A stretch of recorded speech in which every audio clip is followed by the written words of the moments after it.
This assignment is a salt and pepper shaker, and you can build it any way you want. Solid and hollow out, coil, pinch, soft slab, hard slab, a combination of them. But I'm going to show you a hard slab, and obviously this is way large, but I made it big so that you can see the demonstration.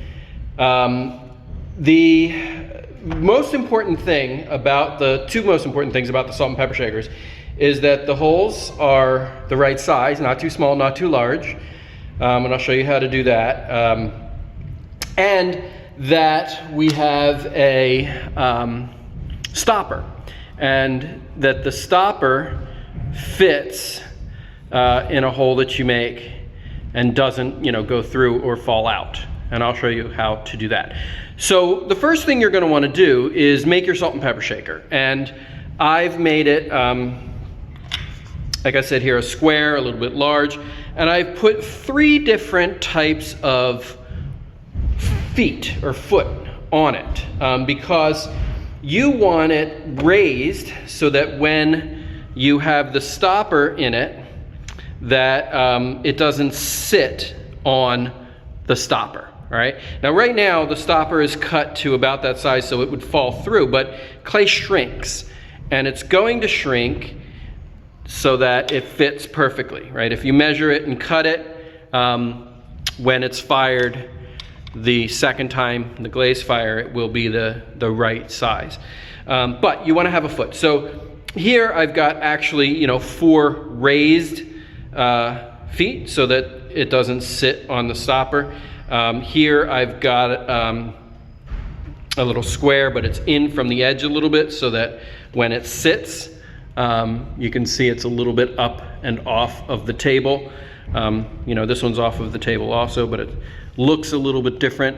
And then I've got one where the recessed area is in the center here, but the foot or the raised area is right to the edge. And so that when it sits on this one, you can see there's no raised area, all right? There is inside, but you don't see it, all right? So first thing you're gonna wanna do is create it, right? Your salt and pepper shaker, like I said, solid, hollow out, coil, soft slab, hard slab combination. And then put your foot on, a combination of, one of these or any of these or even your own design. And then take your stopper. I'm gonna give out stoppers to everybody. Put your stopper centered in the middle of your recessed area, and then just measure it, right? You're not cutting it now, you're just lightly measuring it, marking it. There's 2 sides to the stopper. There's the wider side and then the narrower side. You want to measure it down and measure around the wider side. And now just cut.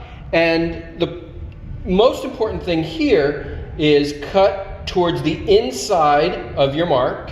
You don't want to make it too large. It can be too small because it's, the rubber stopper can squish a little bit, but it can't expand. And the other thing is don't let this cutout fall into your pot. It's very, very difficult to get it out, right? So don't let it accidentally fall in there. And then that's it. You don't have to measure anymore or anything. Just, once you cut it and leave it. And then when it shrinks, it'll fit. The other thing you're going to need to do is to drill your holes. And so I've got a bunch of these long screws. They're, just the right size. And so in any pattern you want, you can do a spiral, a radial, square, diamond, even, S and P for salt and pepper. But basically you just sort of, drill it in, twist it in, drill it in, right? And then pull it out.